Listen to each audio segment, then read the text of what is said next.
Buenas noches con todos. Vamos a empezar como siempre con la oración en el nombre del Padre y del Hijo y del Espíritu Santo. Amén.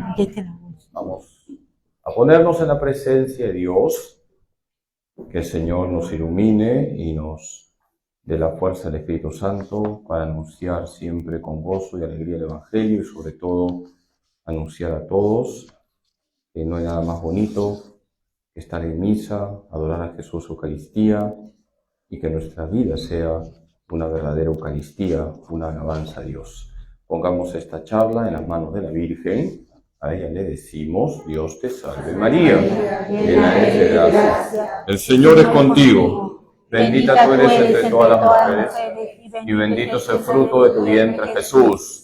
Santa María, Madre de Dios, ruega por nosotros pecadores, ahora y en la hora de nuestra muerte. Amén. Gloria al Padre, y al Hijo, y al Espíritu Santo. Como era en el principio, ahora y siempre. Rocío. En el nombre del Padre, y del Hijo, y del Espíritu Santo. Amén. ¿Pueden sentarse? Bien, entonces, la charla máximo durará 1 hora. Luego los minutos correspondientes para las preguntas. Como siempre hacemos, las preguntas al final.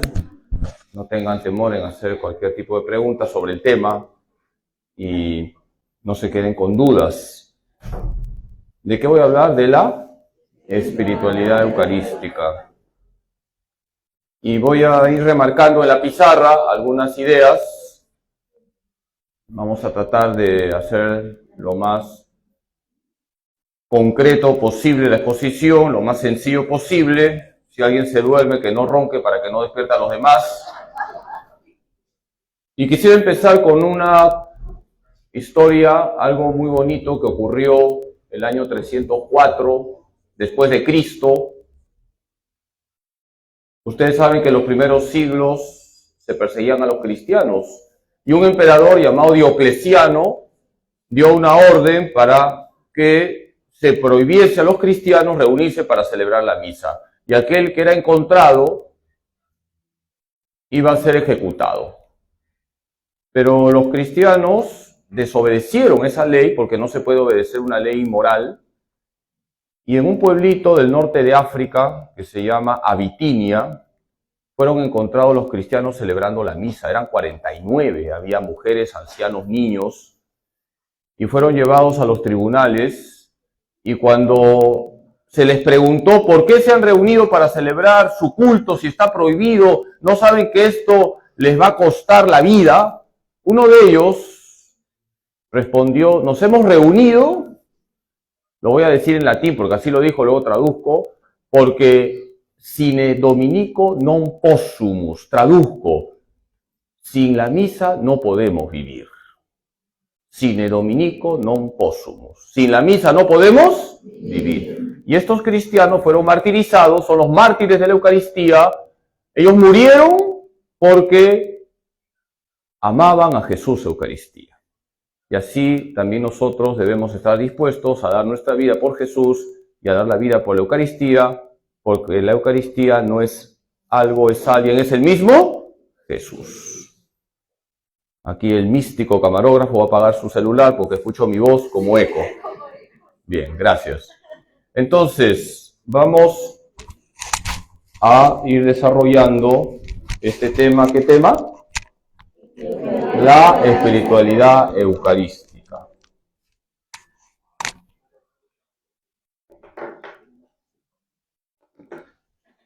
Lo primero que voy a hacer es lo que me va a guiar en la exposición. Vamos a poner la espiritualidad eucarística.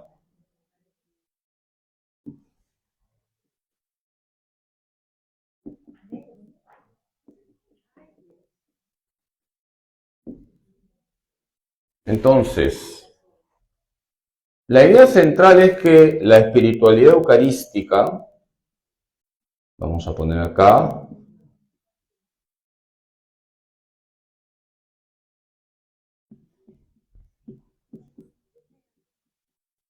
es una espiritualidad radicalmente cristocéntrica. ¿Qué he dicho? Espiritualidad radicalmente cristocéntrica. En eso consiste la espiritualidad eucarística, en que es una espiritualidad radicalmente cristocéntrica. Esto es muy importante. ¿Qué dice el Apocalipsis? Porque no eres ni frío ni caliente, te vomitaré de mi boca. No podemos ser mediocres, tenemos que ser radicales. La espiritualidad eucarística es radicalmente cristocéntrica. Porque la Eucaristía es el mismo Jesús. Y cuando decimos radicalmente cristocéntrica, San Pablo es el especialista en dejarnos mensajes radicalmente cristocéntricos. Para mí la vida es Cristo. Para mí la vida es Cristo. Y la muerte una ganancia. Filipenses 1:21. Todo es basura con tal de ganar a Cristo. Todo es basura con tal de ganar a Cristo. Filipenses 3:8. No se preocupen por copiar, todo está grabado y después alguien se acercará a tomar una foto en 4 dimensiones seguramente y lo comparten. La espiritualidad eucarística es espiritualidad radicalmente cristocéntrica. Para mí la vida es Cristo y la muerte una ganancia, sigue el texto. Todo es basura con tal de ganar a Cristo. Entonces, nuestra relación con la Eucaristía nos tiene que llevar a ser radicales en el sentido de poner a Jesús como centro de nuestras vidas. Y todo tiene que partir de la vivencia de la celebración eucarística. Por eso, para desarrollar la espiritualidad eucarística, tenemos que preguntarnos 2 puntos concretos que va a ser la charla. 2 puntos concretos. ¿Cómo vivo la misa? ¿Cómo vivo la misa? Es lo primero. ¿Cómo vivo la misa? Vamos a detenernos aquí en primer lugar. Porque dice la Iglesia que la misa es el centro y la raíz de la vida cristiana. La misa es el centro y la raíz de la vida cristiana. Pero no basta preguntarnos cómo vivo la misa. La segunda pregunta es, ¿cómo vivo fuera de la misa? ¿Cómo vivo fuera de la misa? Esa es la segunda pregunta que vamos a desarrollar. Son 2 preguntas que tienen que ver con nuestra espiritualidad eucarística. ¿Cómo vivo la misa? Lo primero. Pero ¿cómo está tu vida fuera de la misa? Y eso es lo que se llama la coherencia eucarística. ¿Qué he dicho? Coherencia eucarística. Es una expresión de Benedicto XVI. ¿Cómo está tu coherencia eucarística? Se tiene que notar en tu vida, en tu casa, en tu trabajo, en la calle, en la universidad, en el instituto, en el fulbito, que vas a misa. El Papa Francisco lo dice de otra manera. Si tú sales de la misa igual a como has entrado, no has vivido bien la misa. No basta decir cómo vivo la misa. La segunda pregunta, ¿cuál es? ¿Cómo vivo fuera de la misa? Unimos las 2 preguntas y tenemos la espiritualidad eucarística. Entonces, la charla de hoy va a responder dos preguntas. ¿Cuál es la primera pregunta? ¿Cómo vivo la misa? Y la segunda, ¿cómo vivo fuera de la misa? Y todo eso me llevará a tener una vida radicalmente cristocéntrica y a decir, para mí la vida es Cristo y todo es basura con tal de ganar a Cristo. Entonces, en eso consiste esta charla. Comencemos por la primera pregunta. ¿Cuál es? ¿Cómo vivo la misa? Bien, vamos entonces a borrar la primera diapositiva del PowerPoint de los pobres. ¿Ya? Todo está grabado, así que no se preocupen. Bien. En todo caso, si alguien quiere tomar foto, ahora o nunca. ¿No? Bien. Bien. Todo está grabado, no se preocupen. Segunda cuestión, esta ha sido la primera cuestión. La segunda cuestión es concentrarnos en cómo vivo la misa. ¿De acuerdo? Bien. Borramos entonces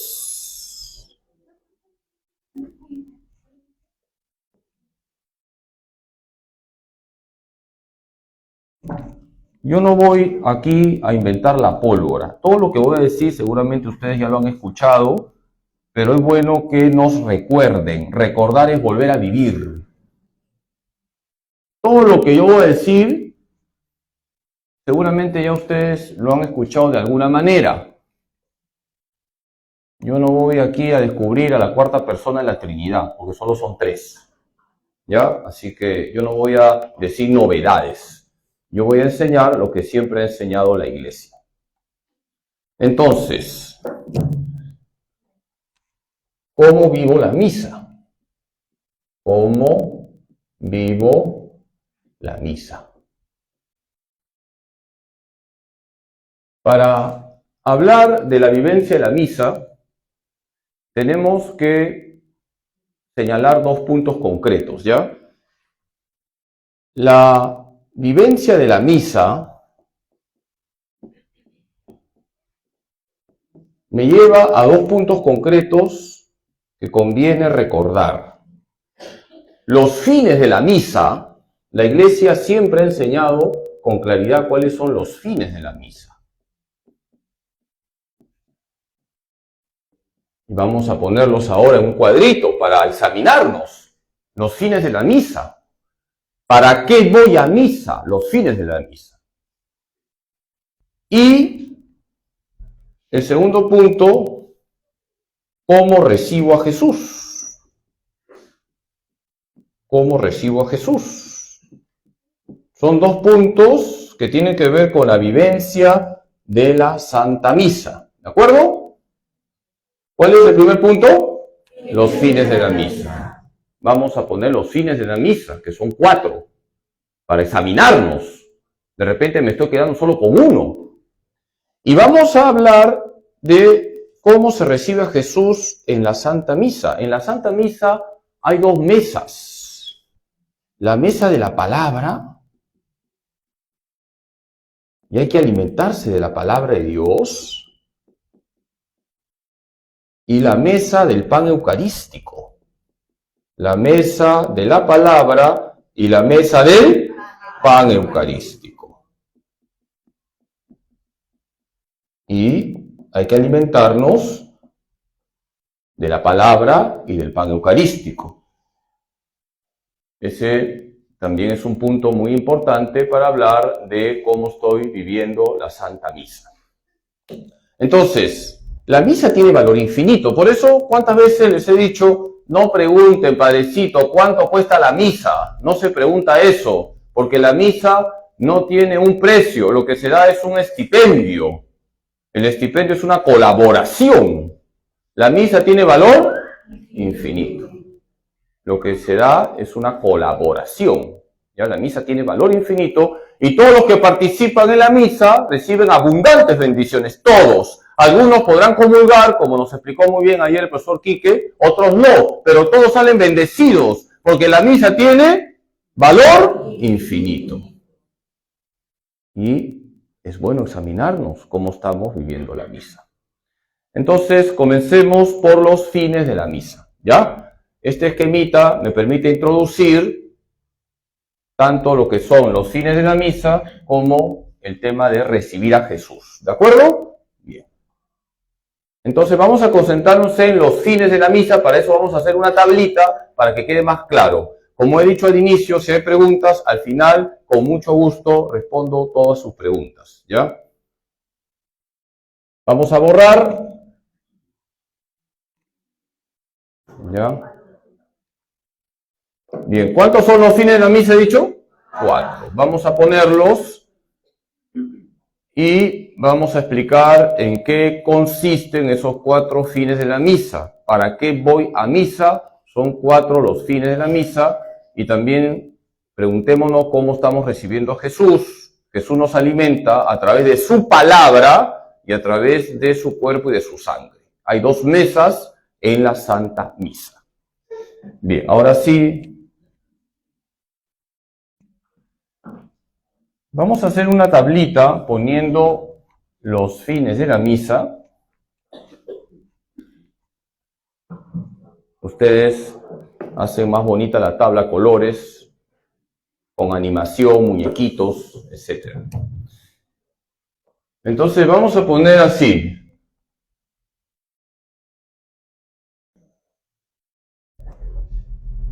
El primer punto, los fines, que son 4, ¿ya?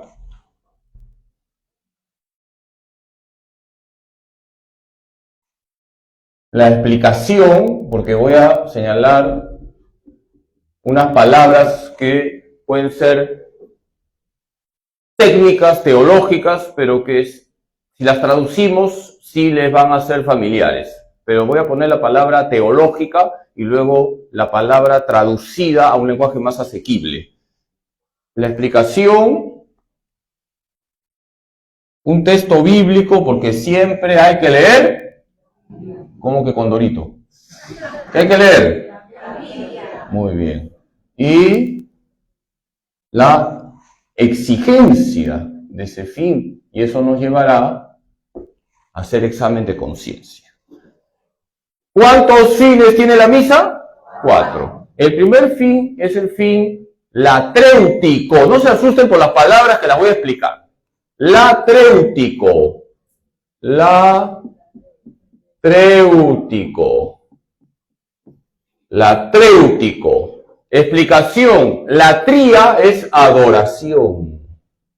¿Qué es latría? Adoración.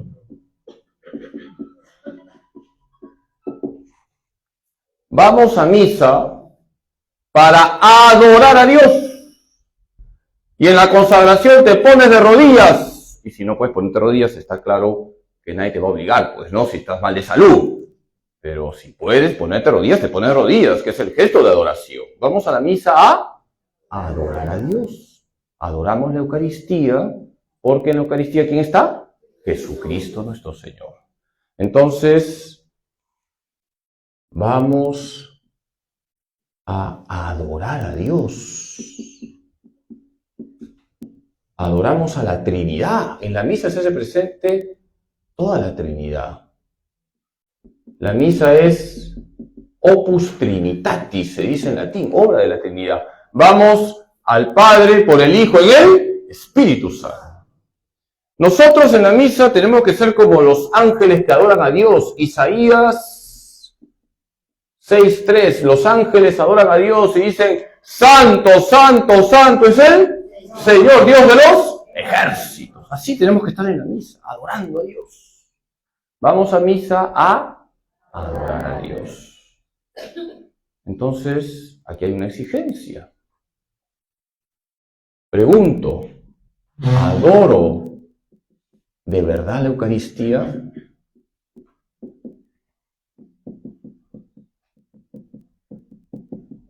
¿Cómo está tu adoración eucarística?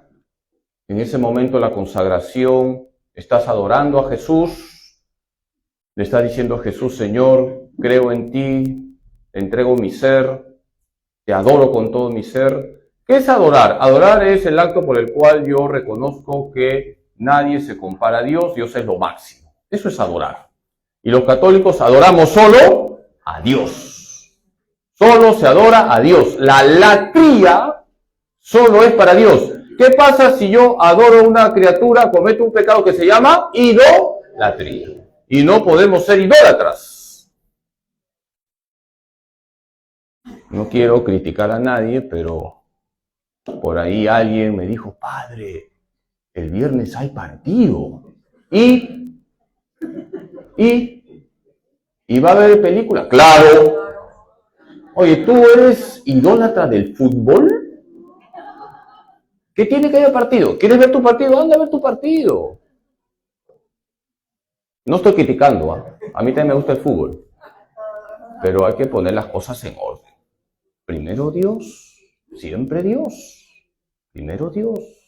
Podemos ser idólatras del sexo, del poder, de la droga, del alcohol, la política. Nosotros adoramos solo a Dios. Y en la misa vamos a adorar a Dios. El mismo hecho de ir a misa ya es un acto de adoración. Estoy diciendo, Señor, esta hora es para ti. La semana tiene, ¿cuántas horas? A ver, ¿cuántas horas tiene la semana? 0 en matemáticas. 24 por 7, 168. Una hora de 168 se la estás entregando a Dios.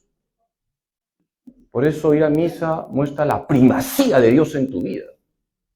Vamos a misa a adorar a Dios. Adoro de verdad la Eucaristía. El segundo fin de la misa es el fin eucarístico. Eucarístico. Eucaristía es acción de gracias. Eucaristía es acción de gracias. ¿Qué es Eucaristía? Acción de gracias. Vamos a agradecer a Dios. Yo voy a misa a agradecer a Dios. Por eso hay misa de acción de gracias. Gracias, Señor, porque recé, ofrecí la misa por la salud de este ser querido. Señor, tú lo has sanado. Doy gracias a Dios en la misa. Me uno a la ofrenda de Cristo, que es una ofrenda de acción de gracias al Padre. Toda la misa es una acción de gracias. El Señor esté con ustedes. Demos gracias al Señor nuestro Dios. Es justo y necesario. Eso lo decimos en la misa. Es justo y necesario dar gracias a Dios. Tenemos que ser muy agradecidos con Dios. Hay que vivir en la misa el Salmo 118, que es un salmo precioso de acción de gracias. Hay que dar gracias al Señor porque es eterna su misericordia. Demos gracias a Dios siempre. Toda la misa es acción de gracias. Agradezco al Señor por todo lo que me da en la misa.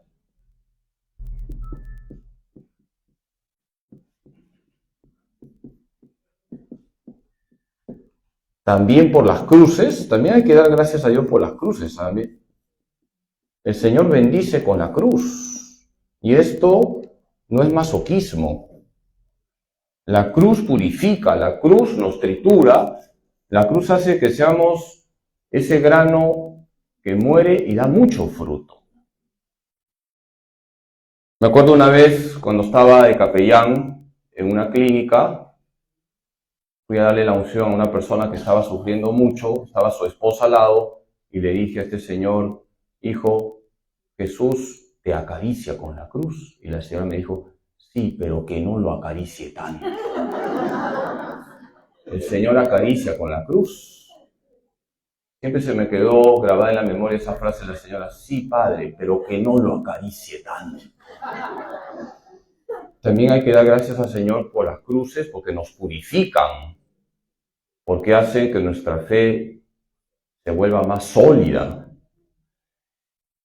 El fin eucarístico es el fin por el cual vamos a misa para darle gracias a Dios. El tercer fin es el fin impetratorio. Impetratorio. No se asuste por la palabra. Impetratorio. Impetrar es pedir.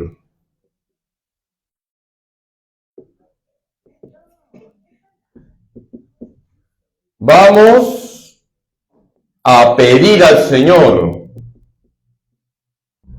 a pedir a Dios lo que necesitamos. Y creo que es el fin que nosotros más lo tenemos marcado. Y está bien, porque Jesús ha dicho, Mateo 7:7, pidan y se les dará. Toquen y se les abrirá. Busquen y encontrarán. El Señor lo ha dicho, pide, toca, busca. En la misa pedimos, ponemos en el altar nuestras intenciones. Voy a la misa siempre con intenciones concretas.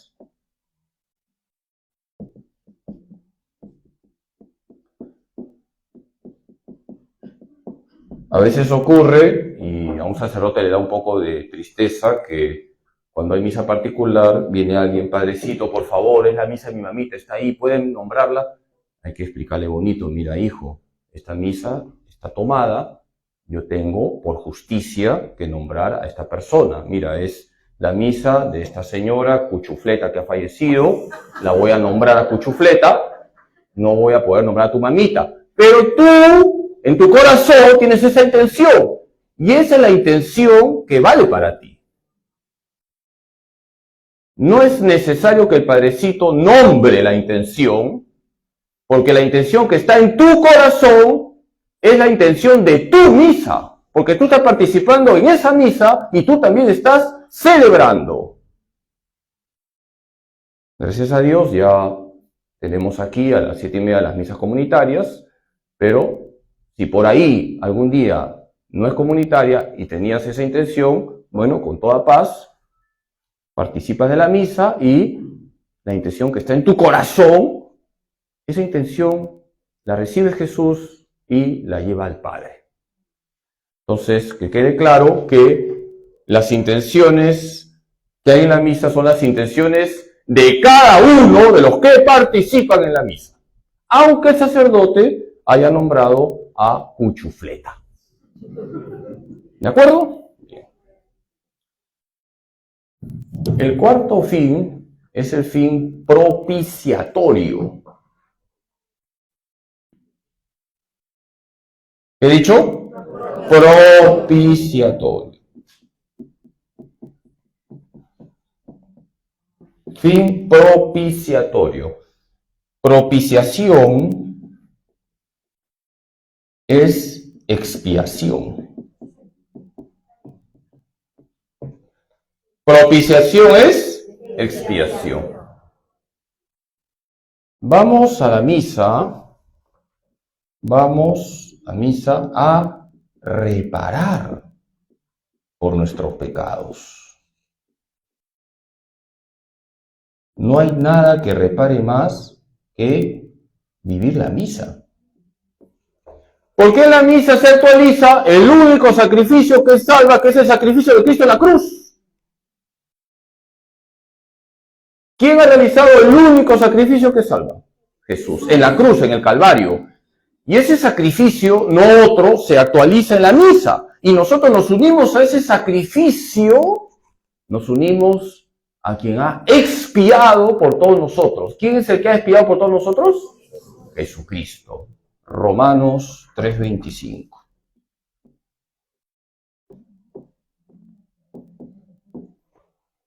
La pregunta es, ¿me uno al sacrificio de Cristo que se actualiza en la misa. Reparo por mis pecados.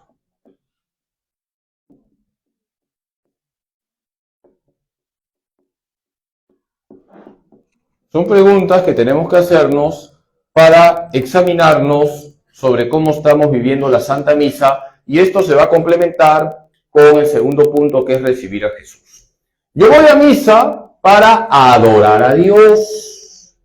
Yo voy a misa para agradecer a Dios. Yo voy a misa para pedirle a Dios lo que necesito. Yo voy a misa para reparar por mis pecados.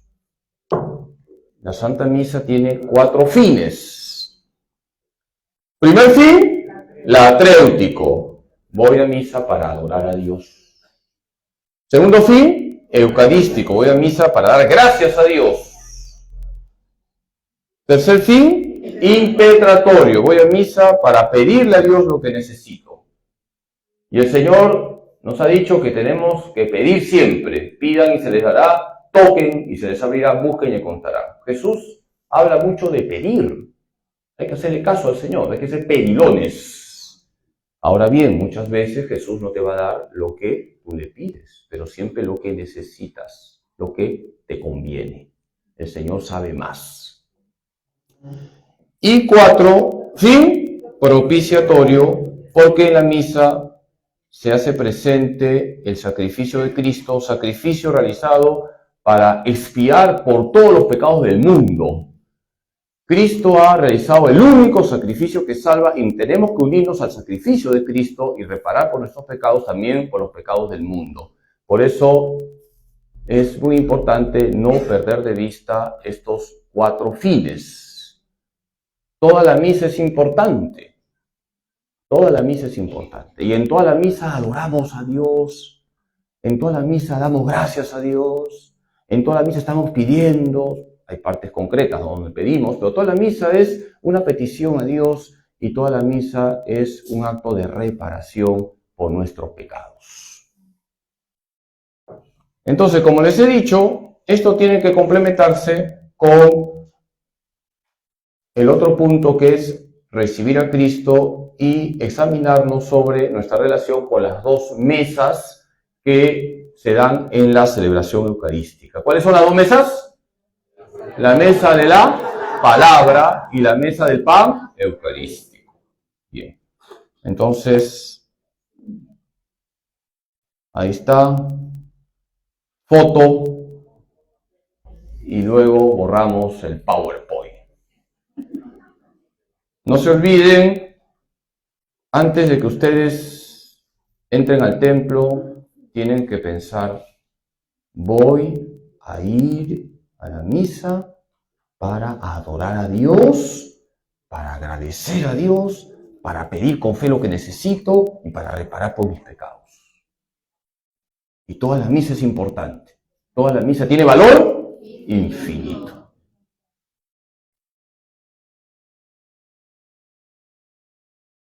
Y una prolongación del fin latréutico, una prolongación es la adoración eucarística. Por eso, tener una capilla de adoración, gracias a Dios, en esta parroquia hay, es como prolongar, ¿cuál de los 3 fines? Sobre todo el primero, el fin latréutico, porque tú vas a la capilla a adorar a Jesús, también por supuesto que le pides, le das gracias, pero es capilla de adoración en primer lugar. Y es bonito y conmovedor ver cuando ustedes entran y se ponen de rodillas, es un gesto de adoración. A mí siempre se me quedó grabada en la memoria cuando estuve en Cajamarca. Cuando voy a Cajamarca celebro en la parroquia La Recoleta. Entonces estaba el padre Pedro, amigo mío, y hay una capilla del Santísimo. Y entré para hacer mi oración, estaba rezando y entró una señora mayor con su nietecita. Y me sorprendió esa niñita porque 1 hora estuvo de rodillas contemplando la Eucaristía. Yo lo conté con el reloj, medio curioso. 1 hora la niña, me quedé sorprendido. Esa abuelita se va a ir al cielo, porque la abuelita le está enseñando a su nietecita lo que es la adoración eucarística. Seguramente tú y yo en 15 minutos ya estamos roncando. Pero esa niñita estaba 1 hora contemplando la Eucaristía. Yo le veía su cara, no se dormía. Es una gracia. Bien, vamos entonces con la cuestión de recibir a Cristo, porque eso tiene que ver también cómo estoy viviendo la misa. Para aquellos que han llegado un poquito tarde, la espiritualidad eucarística es una espiritualidad radicalmente cristocéntrica. Y eso me lleva a 2 preguntas. ¿Cómo vivo la misa? Ahí estamos, y luego pasamos a cómo vivo fuera de la misa. Unimos esos 2 puntos y sale una auténtica espiritualidad eucarística. No basta decir, voy a misa. Por supuesto que hay que ir a misa. Los domingos y días de precepto. Y si vas a misa todos los días, mejor todavía. A veces no se puede. Pero no basta. También hay que examinarnos cómo está nuestra vida fuera del templo. Ahora sí, borramos.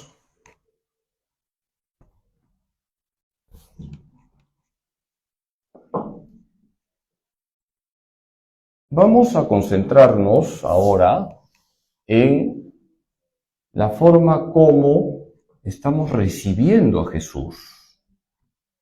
Porque en la misa vamos a recibir a Jesús.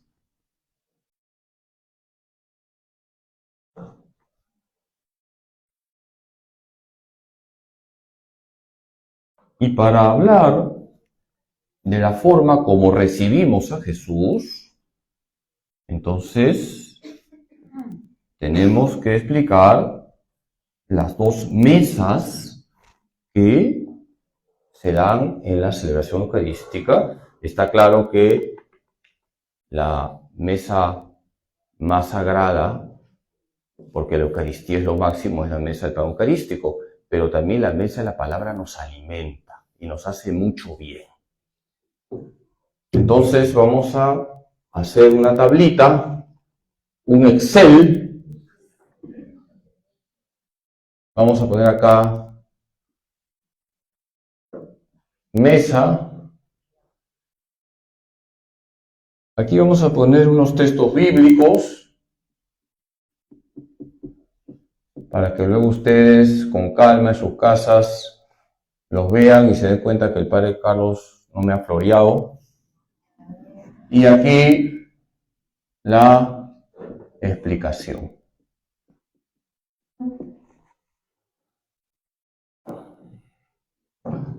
Entonces, la mesa de la palabra de Dios. Mesa de la palabra de Dios, que es importante. Qué importante es la mesa de la palabra de Dios. Qué importante es estar atentos cuando se proclama la palabra. Decía un teólogo antiguo, Orígenes, y así como hay que tener cuidado con las partículas de la Eucaristía, por eso se usa la patena, también hay que tener cuidado con las partículas de la palabra de Dios, que no se desperdicien. Que no se desperdicien. Jesús nos ha contado una parábola muy bonita. ¿Se acuerdan de la parábola del sembrador? El sembrador lanza la semilla es la palabra de Dios. Y la semilla tiene que caer en buena tierra. No puede caer entre rocas, entre zarzas, en terreno pedregoso. No, tiene que caer en buena tierra. Eso está en Marcos 4, 3 al 20. La parábola del sembrador. Y dice Hebreos 4:12 que la palabra de Dios es viva y eficaz, más cortante que una espada de doble filo. La palabra de Dios es viva y eficaz, te zamaquea, te zarandea, te cuestiona, te interpela. Por eso tenemos que alimentarnos de la palabra de Dios. San Jerónimo decía, desconocer la Escritura es desconocer a Cristo. Tenemos que familiarizarnos con la palabra de Dios. Y el sacerdote en la homilía ayuda a familiarizarnos con la palabra de Dios. Hace unos días el Papa Francisco a los sacerdotes, eso me cae a mí, no a ustedes, dijo, prediquen máximo 8 minutos. Así dijo, son palabras del Papa, porque si no hacen dormir a la gente. Lo ha dicho el Papa Francisco. Si quieres quejarte, quéjate con el Papa. Y dice el Papa Francisco en un documento que se llama Evangelii Gaudium, que el sacerdote tiene que preparar la homilía porque si no está estafando a los fieles. El sacerdote tiene la obligación de preparar la homilía para explicar la palabra de Dios.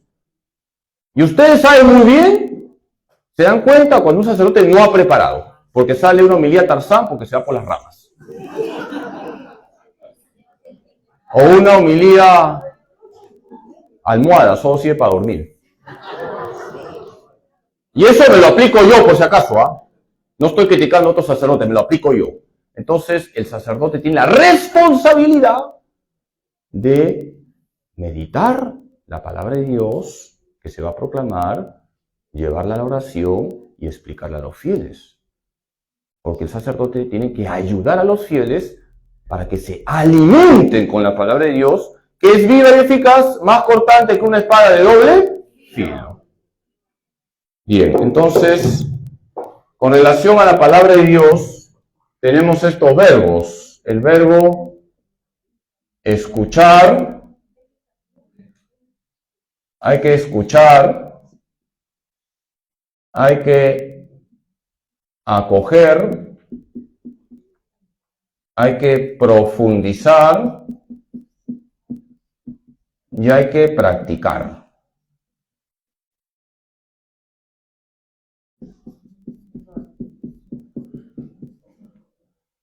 La palabra de Dios, primero hay que escucharla. Por eso hay que estar atentos, hay que escuchar la palabra de Dios. Hay que acoger la palabra de Dios. Hay que profundizarla, por eso la homilía ayuda a profundizar la palabra de Dios, y hay que practicarla. Esto de practicar tiene que ver con lo que voy a señalar al final, vivir correctamente fuera de la misa. Son 4 verbos que tienen que ver con la palabra de Dios. ¿Cuál es el primero? Escuchar. Hay que escuchar.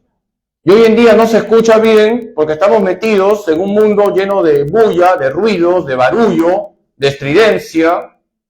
Tenemos que escuchar la palabra de Dios. Escucharla y, en segundo lugar, acogerla. Uno acoge lo importante. Cuando hay algo importante, uno lo acoge. Luego, profundizar. Hay que profundizar. Y eso se practica. Hay 4 verbos: escuchar, acoger, profundizar y practicar. Son 4 verbos que debemos tener presente con relación a la palabra de Dios.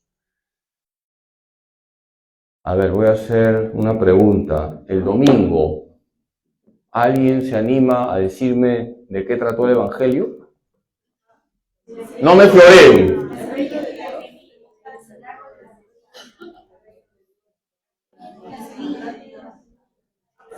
Semilla de brócoli. La semilla de mostaza, que crece. El reino de Dios crece, es imparable. El reino de Dios es imparable. Nadie puede tener ese reino. Dios es más que el mal, pero cuenta con nosotros. Para que ese reino crezca, cuenta con nosotros. Así que estamos involucrados todos en el crecimiento del reino.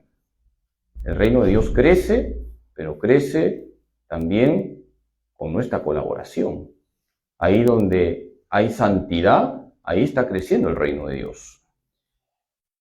Y la segunda mesa, ¿cuál es? La mesa del pan eucarístico. La mesa del pan eucarístico.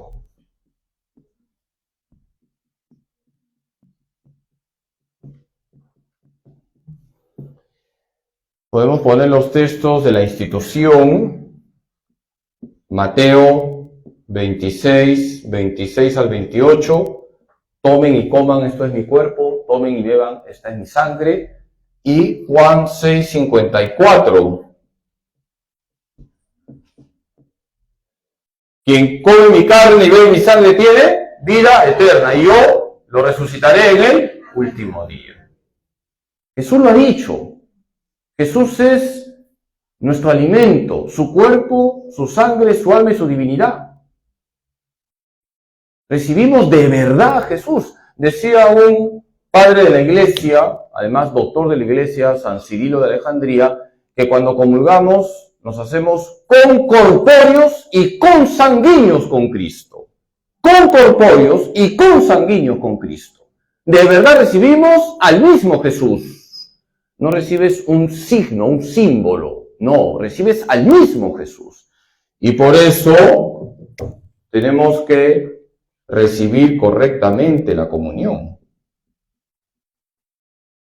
Hay que recibir correctamente la Sagrada Comunión.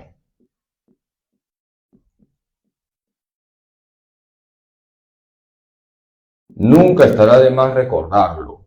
Uno, estar en gracia. Y eso no es invento de un sacerdote. Está en la Escritura. Primera de Corintios 11, 27 al 29. Examínese cada uno antes de recibir el cuerpo y la sangre de Cristo. Examínese. Porque si uno recibe el cuerpo y la sangre de Cristo sin las debidas condiciones, está comiendo su propia condenación. Lo dice Jesús, perdón, lo dice Pablo, pero haciendo eco de lo que pasó en la última cena, porque ahí estuvo Judas. 2. Haber guardado el ayuno eucarístico, que es 1 hora antes de la comunión. No es 1 hora antes de la misa, es 1 hora antes de la comunión. 1 hora antes de la comunión. Y 3, saber a quién se va a recibir, por eso se da catequesis a los niños. Saber a quién se va a recibir. En la Eucaristía está el mismo Jesús. Y forma parte de recibir correctamente la Sagrada Comunión, también el hacer nuestra acción de gracias. Hacer nuestra acción de gracias.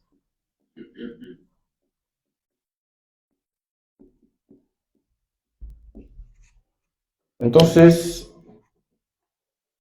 siempre uno se encuentra con esta pregunta: Padre, yo no puedo comulgar, estoy en una situación irregular. ¿Yo qué le digo a esa persona? Tienes que venir a misa, la misa tiene valor infinito. Hay abundantes gracias que llegan a ti en la misa. No puedes comulgar porque tu situación no te lo permite, pero puedes alimentarte de la palabra de Dios. Y de verdad te estás alimentando. Y ya el Señor abrirá camino para que puedas comulgar. Dios nos sorprende siempre. Pero el hecho de que tú seas obediente a lo que dice el Señor, a lo que dice la Iglesia, y no te acerques a comulgar porque no puedes, eso agrada mucho a Dios.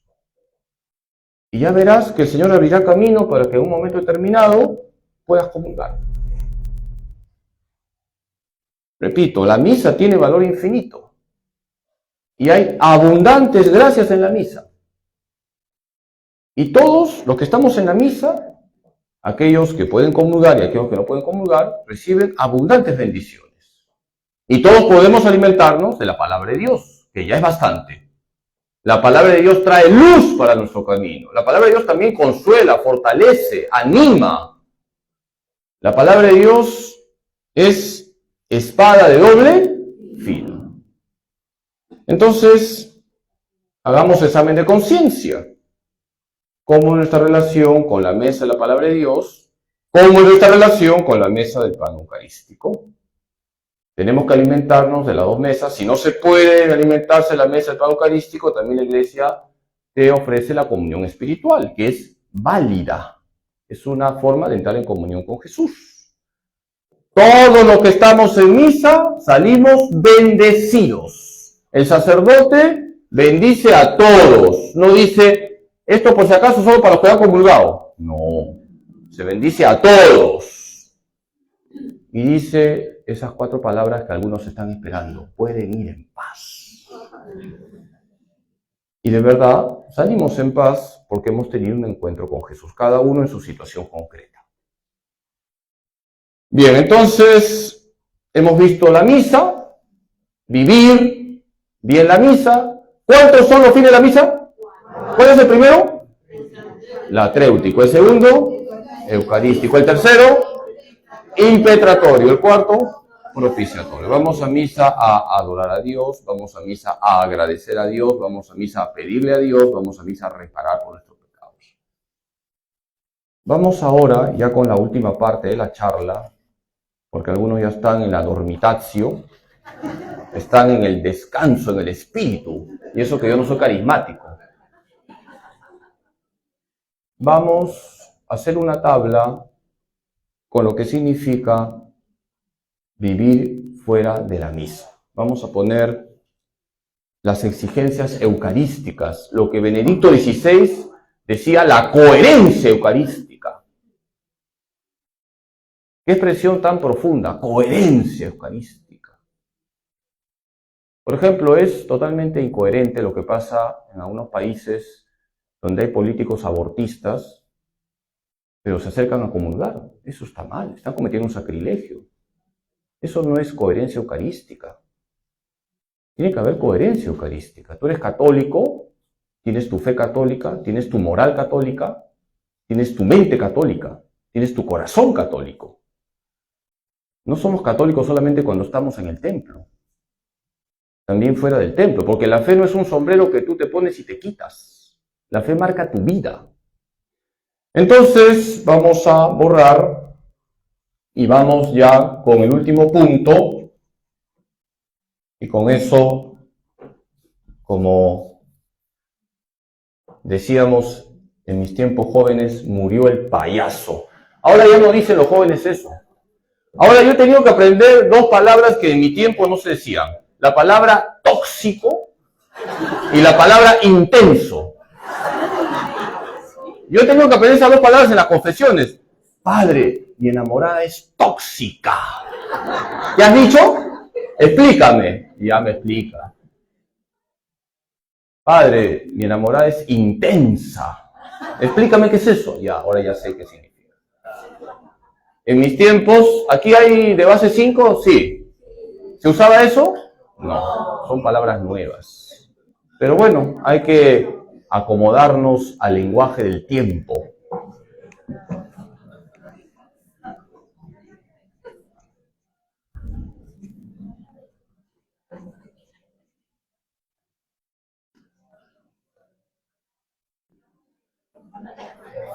Muy bien, entonces, ya vamos con lo último. Vamos con lo último. Vamos a poner cómo vivir fuera de la misa. Entonces, esto me lleva a vivir la coherencia eucarística. Vivir la coherencia eucarística. Bien, vamos a poner aquí las exigencias. Son varias.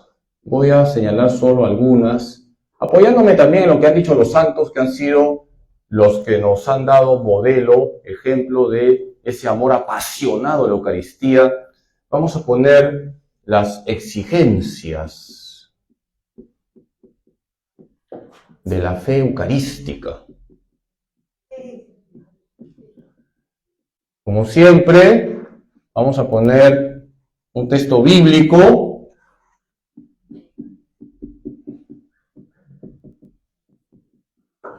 Y aquí la explicación.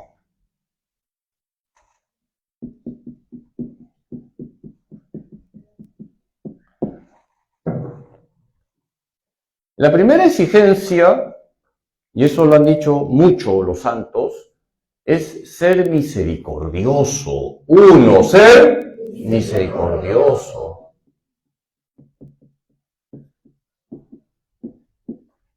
Mateo 25, 31 siguientes.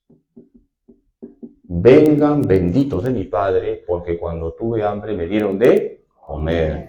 Cuando he estado desnudo me han vestido. Cuando he estado preso me han visitado. Cuando he estado enfermo me han cuidado. Si tú has estado con Jesús en la misa, tienes que ser luego Jesús para los demás. Tenemos que ser Jesús para los demás.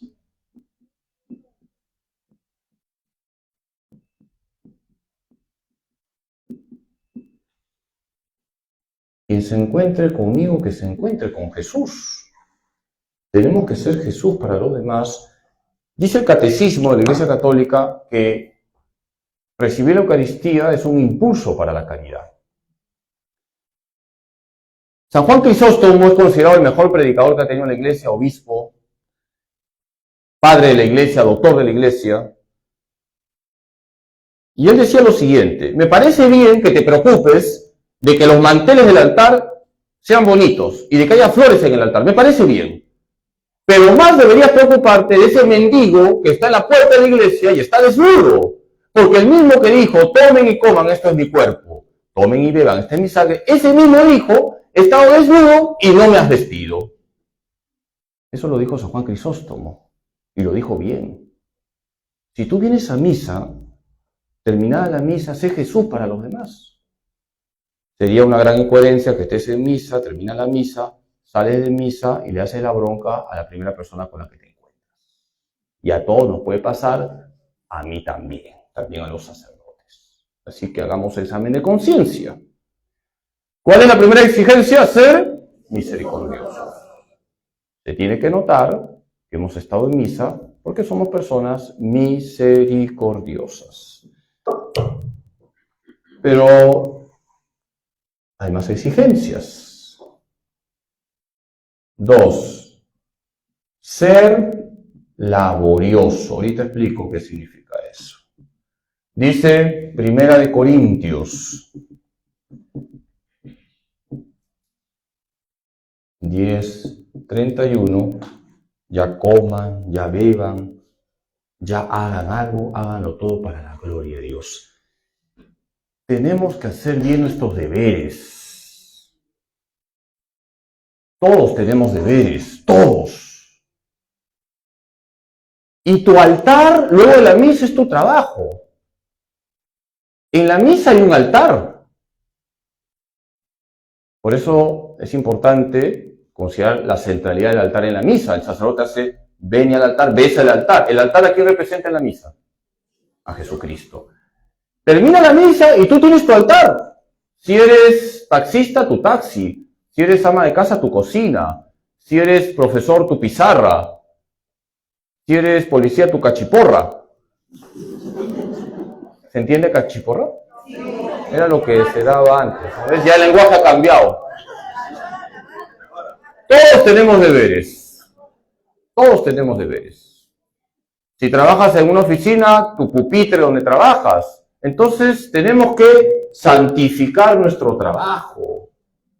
Santificar nuestro trabajo. Hacer bien nuestros deberes.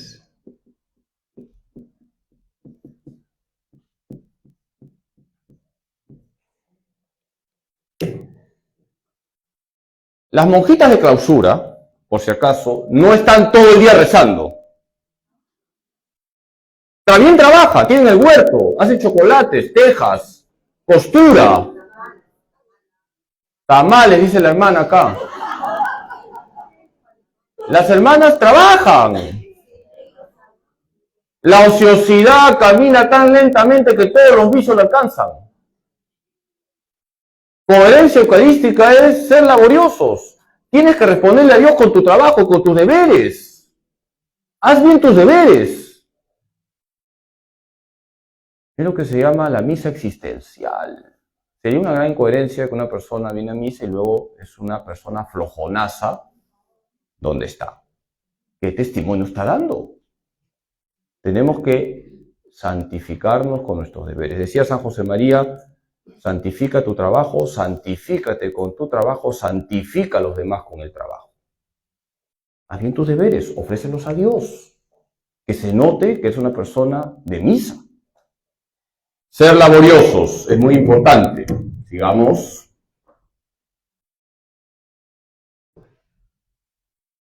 Tres, ser piadosos. Primera de Timoteo 4:8. La piedad es útil para todo, dice San Pablo. Hay personas que van a misa y luego desconectan de Dios todo el día. No. Sé una persona piadosa. En el día tienes que vivir la presencia de Dios. Vivir la presencia de Dios.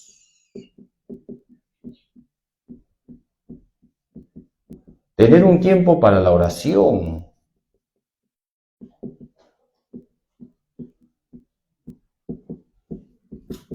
Recitar jaculatorias. ¿Saben lo que son las jaculatorias? Esas oraciones cortitas.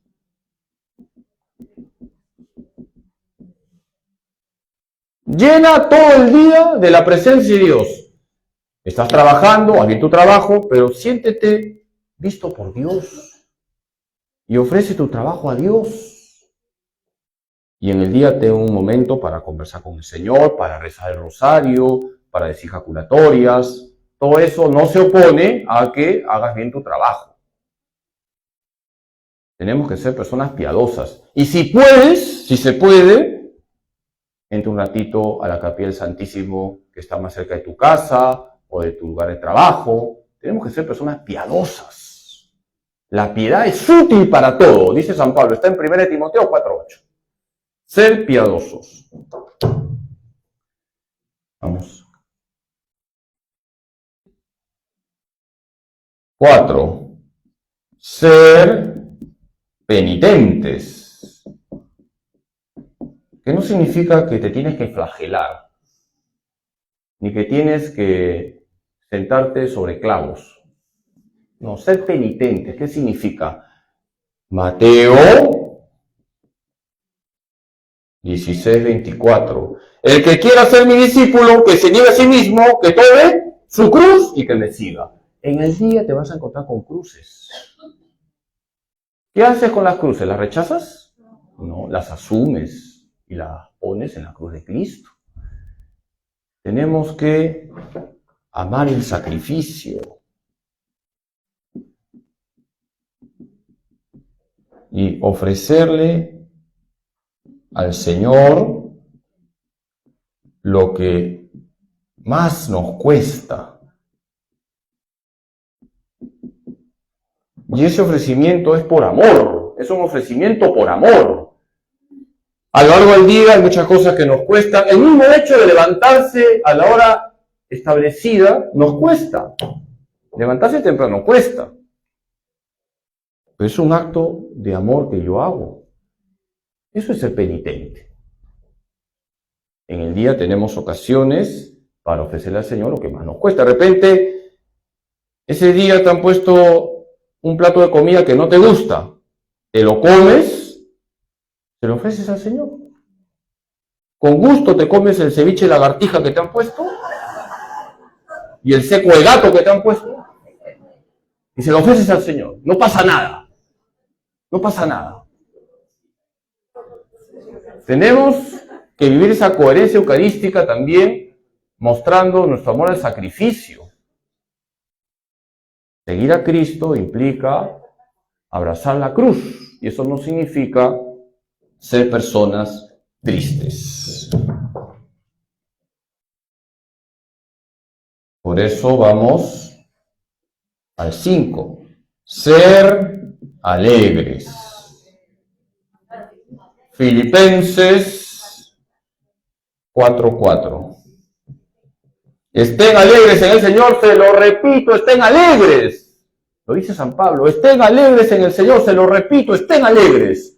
Has estado con Jesús en la misa, te has encontrado con Jesús, has escuchado su palabra, has adorado a Jesús, has recibido a Jesús, si estabas con las debidas condiciones. Esa alegría se tiene que notar a lo largo del día.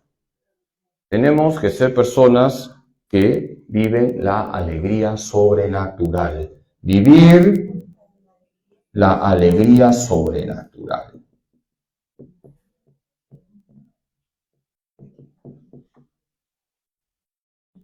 Que se note que nos hemos encontrado con Cristo.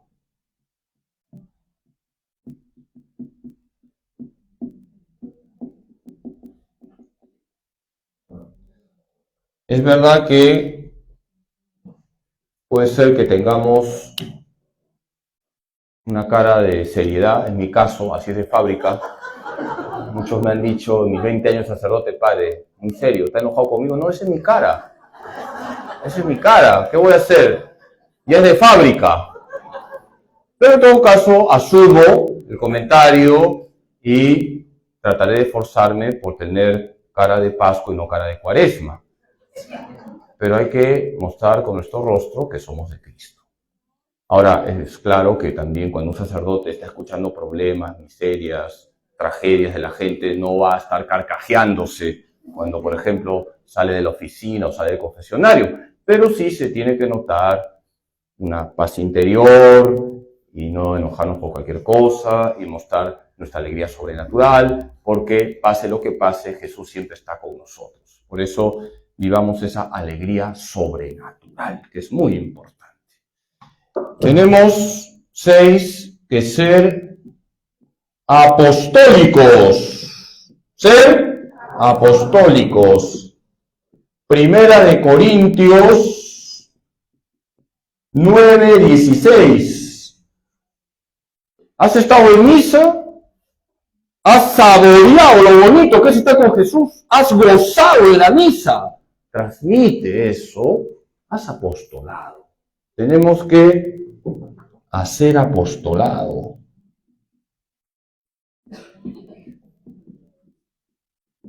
Llevar a los demás a Jesús. Eso se llama tener celo apostólico. Celo apostólico. El celo por la salvación de las almas. Hay que tener celo apostólico. El mayor acto de caridad que yo puedo hacer es que una persona se encuentre con Jesús. Decía San Agustín, un alma salvaste, la tuya predestinaste. Has hecho que alguien se encuentre con Jesús, tú también te estás salvando. El Señor es buen pagador. Si has estado en misa, has descubierto lo bonito que es estar con Jesús, transmite eso. Comunica la buena noticia. Hay que hacer apostolado a lo largo del día. No se trata de hacer sermones a cada rato. El mejor apostolado es la propia vida, hacer un buen ambiente, pero también hay que hablar. Decía Tertuliano, un teólogo de los primeros siglos, que un cristiano que no evangeliza es como un perro que está mudo. ¿Para qué sirve un perro mudo? Como que para una parrillada. No podemos ser perros mudos, ¿de acuerdo? Bien. Y el último punto, con esto termino. Vamos con el último punto. 7. Ser constructores de unidad. Ser constructores de unidad. Muy importante. Y eso lo remarcaba mucho San Pablo. Primera de Corintios 10:17. Todos los que hemos participado del mismo pan formamos un solo cuerpo. Si hemos estado en misa, hemos sido un solo cuerpo. Salvo en la misa, construyo la unidad. No soy una persona conflictiva que busca peleas, broncas, divisiones. No nos olvidemos que la palabra diablo viene de diabolos, que significa el que divide. El diablo es el que divide y mete la división dentro de la iglesia, en los grupos, en las parroquias, en las congregaciones. La Eucaristía es sacramentum unitatis, decía San Agustín. Sacramento de la unidad. Todos participamos del mismo pan, formamos un solo cuerpo. Por eso es importante construir la unidad. Ser personas que forjan unidad. Ser constructores de comunión. Esa comunión auténtica es unidad en la verdad, no en la mentira. Es unidad en la verdad. Y esto es importante decirlo, es unidad en la verdad. Es unidad en el bien, no en el mal.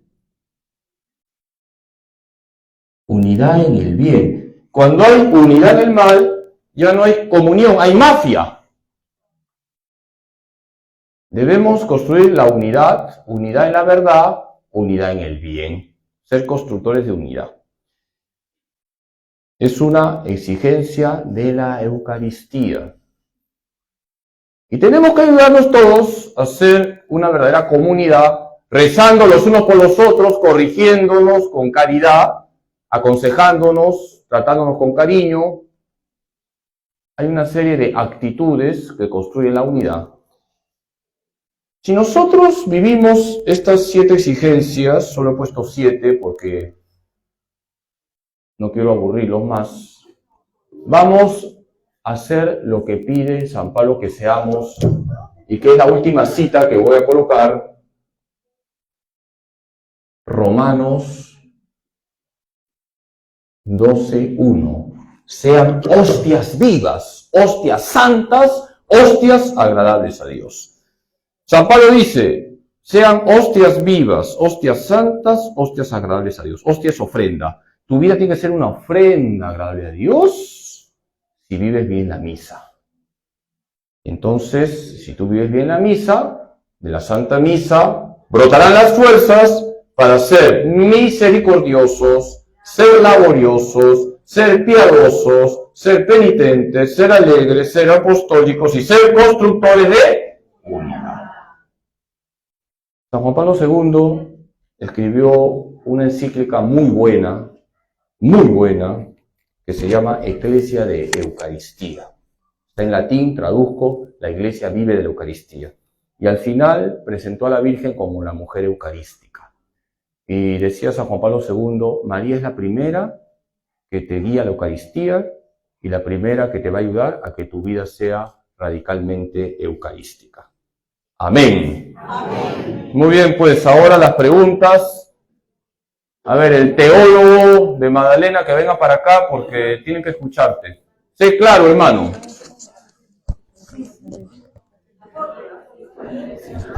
Sí, ahí se queda, ya no voy a borrar. Se queda ahí. Hermano, con claridad, porque tus preguntas son más enredadas que pelear pulpos. Ya. Acá. Buenas noches. Padre, le agradezco realmente cada vez que le escucho desde hace más de 20 años. A su madre. Es que nos muestra la autopista para llegar al cielo. 2, me siento como un angelito, como usted dice, cuando dice Santos, Santos, Domine Deo, Sabaoth, pleni sun in terra, gloria a tu. Hosanna, Hosanna in cielo, benedictus, quis et venis in nomine Domini. Ese era el hombre. Ah, su madre. Ya, mi pregunta es sencilla. Usted dijo justamente de la unidad. Pero ¿cómo vivimos la misa los que asistimos a la misa de los neocatecumenales, de los ortodoxos, de los carismáticos, por así decirlo, de los hacen en latín? Realmente tiene que explicarnos porque hay una ensalada que ustedes. Muchas gracias. Bueno, no quiero dar ensaladas, ¿ah? Ya. A ver, voy a tratar de traducirte, hermano. Lo que estás diciendo es que la Iglesia, diferentes carismas, ha nombrado al camino neocatecumenal has nombrado a los carismáticos, has querido nombrar a los que celebran en latín, aunque ahora está más restringido. A ver, la iglesia es una, pero también en la iglesia hay una diversidad legítima y una riqueza que viene del Espíritu Santo. Y esa riqueza es buena, porque no estamos cortados todos con la misma tijera. Y bendito sea Dios que dentro de la iglesia, dentro de la misma fe católica, tengamos diferentes movimientos, grupos, congregaciones, órdenes. Son los carismas que suscita el Espíritu Santo en la iglesia. Pero la misa siempre es la misma. Nadie puede cambiar lo esencial. Nadie, ningún sacerdote puede cambiar lo que está en el misal. Y esto que quede claro. No se puede cambiar la liturgia. La liturgia no es propiedad de un sacerdote. La liturgia viene de la iglesia. Entonces, la misa que celebran los carismáticos, la misa del camino catecumenal, la misa que celebren los benedictinos, siempre se hace con una estructura, con un misal, con un texto, y se respetan las rúbricas litúrgicas, aunque puedan tener sus peculiaridades los cantos carismáticos o el gregoriano, en fin, son matices, pero hay una unidad en la celebración. Y ningún sacerdote puede, por ejemplo, cambiar las palabras de la consagración, porque entonces ya no habría misa, porque tiene que respetarse ese texto. Tomen y coman, esto es mi cuerpo, etc. Tomen y beban, esta es mi sangre. ¿De acuerdo? Bien. Otra pregunta. A ver, ¿alguien se anima? Sí, venga hermana, haga la pregunta.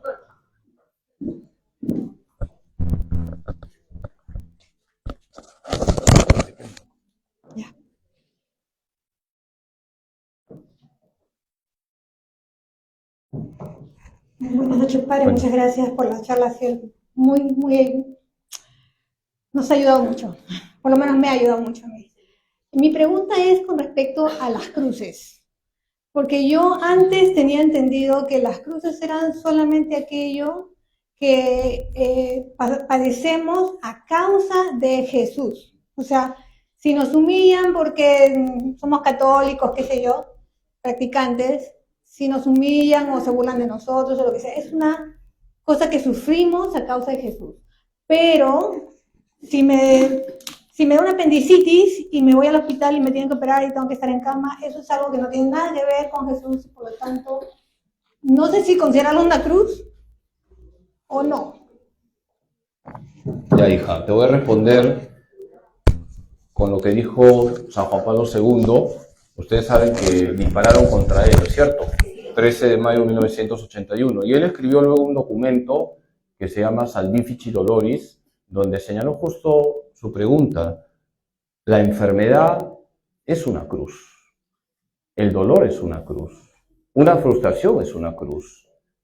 Pero esa enfermedad, ese dolor, ese sufrimiento adquiere un sentido cuando lo volvemos ofrenda a Dios. Tenemos algo que ofrecerle al Señor. Y aunque no sea un dolor que haya venido por odio a nuestra fe, es un dolor, es algo que nos cuesta, que nos hace sufrir. Todo lo que nos hace sufrir es una cruz, venga de donde venga. Y hay dos posibilidades, o nos convertimos en personas renegonas, o ponemos ese dolor en la cruz de Cristo. Si somos creyentes, entonces vamos a ver la enfermedad, el dolor, el sufrimiento, venga de donde venga, como una ocasión de unirnos a la cruz de Cristo. Yo tenía un gran amigo del seminario, entramos juntos, éramos dos los que entramos mayores, ¿no? Y nos juntamos con los chibolitos, por ejemplo, de esta parroquia es el padre Jorge López. ¿Lo conocen, no? Padre Jorge López de esta parroquia, él entró jovencito, estaba estudiando medicina y entró al seminario, creo que tenía 19, 20 años. Yo entré a los 27 años y el mayor de la promoción era de 31 años, que se llamaba Dean Martin, así se llamaba. Y muy buen alumno, era mi amigo, pero le vino la esclerosis múltiple. Y ya había acabado la teología, tendría que haberse ordenado con nosotros, pero ya no se podía, estaba postrado en la clínica TESA. Y cuando a él le detectaron la enfermedad, dijo lo siguiente: me han detectado una enfermedad que es de muerte, pero yo no le he preguntado a Dios por qué, sino para qué. y me he respondido para ofrecerte, Señor, esta enfermedad. Creo que con esto ya te he respondido, hija. Entonces, todo dolor ofrecido es una cruz que nos ayuda a purificarnos y a hacer ofrendas agradables a Dios. ¿Ya? Bien. A ver, hermana, venga para que escuchen en Facebook. Sí, no sea tímida. Porque si no, los que están en el Facebook no van a poder enriquecerse con su pregunta. Bien, ante todo, muy buenas noches y muchas gracias por su disertación muy edificante. Padre, en la Biblia no recuerdo el pasaje, pero hay algo que dice que si no hacemos las cosas por amor, como que de nada valen. Podemos hacer mucho, pero si no hay amor, como que todo quedó en bolsa rota. Entonces, mi reflexión era, estas exigencias de la fe eucarística, por ejemplo, dentro de las obras de misericordia, creo que tenemos que ser pacientes. Sí. Pero bueno, por ejemplo, hay veces la paciencia, cuando tienes delante una persona, como que, me voy a contener y hago una violencia conmigo misma para realmente ser paciente, no contestar, mantener el control, ¿no?, de uno mismo, pero en el fondo, claro, uno ya cuando está sola y te pones a pensar, dices, Dios no lo hacía así porque Él no se hace violencia. Y la verdad es que la valla que nos ha puesto Dios es tan alta que me pregunto si esas exigencias a Dios también podría ver que, bueno, no le contesté mal, pero tienen valor, ¿no? No sé, o si uno ya se comienza a hacer así tanta violencia, ¿tiene algo de valor o no? Por supuesto, Jesús ha dicho que el reino de Dios sufre violencia y los violentos arrebatarán el reino. Eso lo ha dicho Jesús. ¿A qué se refiere Jesús? ¿Que le tienes que romper la cara a alguien? No. La violencia que se refiere Jesús es la violencia interior, la que tú has mencionado, hija. Te encuentras con una persona complicada, con un puente roto, nadie lo pasa. ¿Y qué pasa? Hay dos formas. Reaccionas de forma airada, eso se llama ira. Las reacciones agresivas se llaman ira. O te controlas, has dicho la palabra correcta, pero que no sea un autocontrol, no sea un esfuerzo solo tuyo. Invoca a Dios, pide la gracia, pide el don de la paciencia. Hay que pedir la gracia y nosotros colaboramos. Y hay que hacerse una violencia interior. Hay un santo que es el patrono de la dulzura, que se recomienda acudir a él para tener paciencia, San Francisco de Sales. San Francisco de Sales era fosforito. Era una persona de un carácter bien complicado. Era violento. Y se dio cuenta como sacerdote que eso no le ayudaba a vivir bien su ministerio. Ser renegón. Entonces comenzó a trabajar el tema de la paciencia. Y se controlaba. Y cuando él muere y le hacen la autopsia, encuentran como piedritas en su hígado. Significa que eso, lo que tú has dicho, se controlaba. Así lo has puesto la cara, ¿no? Se controlaba, ¿no? Y está bien controlarse. Y está muy bien hacerse esa violencia interior, pero siempre contando con la gracia de Dios. Ahora, tú has dicho algo que también conviene remarcar. Jesús tenía mucha paciencia y Jesús no ponía la cara así como de... me estoy aguantando. Es que Jesús es Jesús. Jesús es Jesús. Pero Jesús nos da su gracia para imitarle a Él. Así que hay que pedirle al Señor su gracia para ser pacientes. ¿Ya? Bien, una última pregunta para la rifa. A ver, sí. Lo que ha mencionado la hermana está en 1 Corintios 13. Si yo no tengo amor, yo nada soy. Y ahí se dice... la caridad es paciente, dice. No se irrita. Así dice 1 Corintios 13. Lea todo el capítulo 13 y es como para hacer examen de conciencia. También ahí dice que la caridad se goza con la verdad. Cuidado, ¿ah? La caridad se goza con la verdad. La caridad y la verdad van unidas. Y decirle la verdad a alguien es caridad. Decirle la verdad a alguien es caridad. Hermano, estás en una situación irregular, pon orden en tu vida, eso es caridad. Evidentemente hay formas, no le vas a decir, oye, desgraciado, si no cámbiate hacia el infierno. No, hay formas. Pero decirle la verdad a alguien es caridad. A ver, una última pregunta para la rifa. Hermana, ¿puede venir aquí? Haga su pregunta. Buenas preguntas han habido.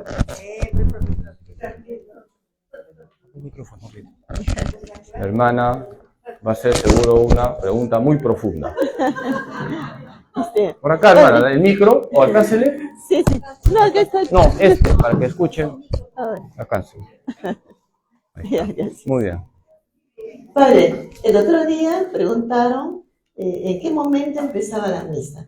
Entonces nos decían en el momento que el Padre hace la señal de la cruz, otros decían pues que cuando da el saludo, bueno, una serie de intervenciones. Pero hicieron notar que empieza desde el momento en que el sacerdote besa el altar. Sí. ¿No? Y Sí. son muy pocas personas lo observan o Sí. lo saben, ¿no? Entonces que Sí. ya que me Ya. aclares más. Muchas gracias. Gracias. Efectivamente, la misa se inicia con el beso del altar, luego viene la señal de la cruz, el saludo, y la misa concluye con el canto final. Y hay que vivir bien toda la misa. A mí me gusta decir que la misa empieza 15 minutos antes de la misa. ¿Quedó claro? ¿Cuándo empieza la misa? 15 minutos antes de la misa. Y hay que estar dentro. Hay que esperar al sacerdote. Y estamos en silencio, no estamos conversando, estamos en oración, en recogimiento. El último que tiene que entrar al templo es el sacerdote. Y el primero en salir cuando hay terremoto. Cuando el sacerdote entra, ya nadie debería entrar, porque ya empezó la celebración. Por eso hay que cuidar la puntualidad. Hay que cuidar la puntualidad. No he tocado ese tema de los aspectos materiales de la misa, porque ya sería algo muy largo, pero hay aspectos materiales que hay que cuidar, ¿no? Que son los siguientes. Uno, la puntualidad, hay que ser puntuales. Ahora, si te pasó un accidente, si fue algo fortuito y llegas tarde, ya se entiende, ¿no? Ya se entiende el tráfico, un accidente, pero que todas las veces llegues tarde ya no está bien. Ya hay un hábito malo y hay que rectificar. El primer punto es la puntualidad. El segundo punto es el silencio, el recogimiento. Hay que cuidar ese clima de recogimiento, de silencio en la misa. Si quieres conversar, sales. Aquí entra el tema de los celulares, se apagan los celulares o se pone en vibrador. Son temas de cuestiones materiales, pero que influyen en la celebración, porque a veces uno está celebrando y suena el celular, ¿no? O también hay gente que nunca viene a misa y están conversando y hay que llamarles la atención. El tercer punto es la vestimenta, que también hay que cuidarla, porque no estamos yendo a la piscina, a la playa. Tenemos que cuidar el pudor, la modestia. Esto es importante también decirlo, ¿no? Con caridad se dice a la gente que vengan correctamente vestidos. No estoy diciendo que las mujeres vengan con toca como religiosas, pero hay formas de vestir. Lo mismo los hombres, ¿no? Ahora el pudor, pues hay que aplicarlo a todos. Y otro punto también son las posturas, ¿no? Hay que saber cuándo uno se pone de pie, cuándo se sienta, cuándo uno se pone de rodillas, también la forma de sentarse. No estamos en la banca de un parque, no se cruzan las piernas. Son todo esto que les he dicho, lo que se llama la urbanidad de la piedad. Así se llama, la urbanidad de la piedad. Que no es lo más importante, pero no es lo menos importante. ¿Entienden? Lo más importante es tu encuentro con Jesús. Pero es importante cuidar la puntualidad, es importante cuidar el silencio, es importante cuidar la vestimenta, es importante cuidar las posturas. Todo es importante, aunque lo más importante de todo es el encuentro con Jesús. ¿Ya? Bien, ahora sí. El Señor esté con ustedes. La bendición de Dios Todopoderoso, Padre, Hijo y Espíritu Santo, descienda sobre ustedes y permanezca para siempre. Amén. Pueden ir en paz. Gracias a Dios. Bendiciones, buenas noches, que sueñen con los angelitos.